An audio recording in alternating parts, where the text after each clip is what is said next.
തലസ്ഥാനത്തെ തട്ടിക്കൂട്ട് കായിക ഭവൻ ഉദ്ഘാടനത്തിന് പിന്നാലെ വീണ്ടും നിർമ്മാണം തീരാത്ത കെട്ടിട ഉദ്ഘാടനത്തിനൊരുങ്ങി ഇടത് സർക്കാർ. കേരള സർവകലാശാല അറിയാതെ കൊല്ലത്തെ UIT സെന്ററിന്റെ പുതിയ മന്ദിരം ഉദ്ഘാടനം നടത്താൻ കോവൂർ കുഞ്ഞുമോൻ MLA നീക്കം. കെട്ടിടത്തിന്റെ നിർമ്മാണം പൂർത്തിയാക്കാതെയുള്ള MLAയുടെ ഉദ്ഘാടനം കേരള സർവകലാശാല VC ഇടപെട്ട് തടഞ്ഞു.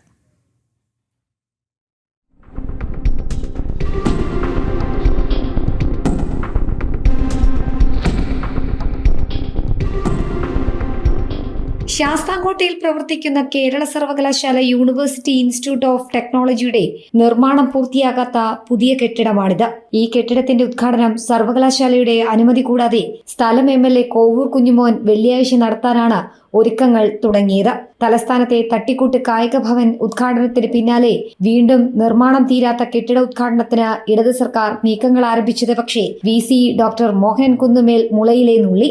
സിൻഡിക്കേറ്റ് അംഗം അഡ്വക്കേറ്റ് G മുരളീധരന്റെ സാന്നിധ്യത്തിലാണ് ചടങ്ങ് സംഘടിപ്പിച്ചിട്ടുള്ളത്. നാളെ മന്ദിരത്തിന്റെ ഉദ്ഘാടനം നടത്തുന്ന വിവരം UIT സെന്ററിന്റെ പ്രിൻസിപ്പൽ രജിസ്ട്രാറെ അറിയിച്ചപ്പോഴാണ് സർവകലാശാലയും ഇതറിയുന്നത്. കോവൂർ കുഞ്ഞുമോൻ MLAയുടെ ആസ്തി വികസന ഫണ്ടിൽ നിന്നുള്ള തുക ചിലവിട്ടാണ് യൂണിവേഴ്സിറ്റിയുടെ ഭൂമിയിലെ നിർമ്മാണം. 2020 നിർമ്മാണം ആരംഭിച്ച കെട്ടിടത്തിന്റെ പണി ഇപ്പോഴും പൂർത്തിയായിട്ടില്ല. ചടങ്ങ് സംഘടിപ്പിക്കുന്നതായി പ്രിൻസിപ്പൽ അറിയിച്ച ഉടൻ സർവകലാശാലയുടെ അനുമതി തേടാതെ ഉദ്ഘാടനം നടത്തുന്നതായ വിവരം രജിസ്ട്രാർ VCയെ അറിയിക്കുകയായിരുന്നു. തുടർന്നാണ് ഉദ്ഘാടന ചടങ്ങ് മാറ്റിവെക്കാൻ VC പ്രിൻസിപ്പലിന് നിർദ്ദേശം നൽകിയത്. യൂണിവേഴ്സിറ്റി സെന്ററുകൾ ആരംഭിക്കുന്നതും ഉദ്ഘാടന ചടങ്ങ് സംഘടിപ്പിക്കുന്നതും സർവകലാശാല സിൻഡിക്കേറ്റിന്റെ അനുമതിയോടുകൂടിയാണ്. VCയുടെയോ സർവകലാശാല സിൻഡിക്കേറ്റിന്റെയോ അംഗീകാരം കൂടാതെ ചടങ്ങ് സംഘടിപ്പിച്ചിരിക്കുന്നത് നിയമവിരുദ്ധവുമാണ്. തുടർന്നാണ് ഉദ്ഘാടന ചടങ്ങ് മാറ്റിവെക്കാൻ പ്രിൻസിപ്പലിന് നിർദ്ദേശം നൽകിയത്. സർവകലാശാലയുടെ നിർദ്ദേശം വന്ന ഉടൻ പ്രിൻസിപ്പൽ സ്റ്റാഫ് മീറ്റിംഗ് വിളിച്ചുകൂട്ടി. സിൻഡിക്കേറ്റ് അംഗത്തിന്റെ നിർദ്ദേശപ്രകാരം ഉദ്ഘാടന ചടങ്ങ് മാറ്റിവെക്കാതെ മുൻ നിശ്ചയപ്രകാരം നടത്താൻ തീരുമാനിച്ചതായും അറിയുന്നുണ്ട്.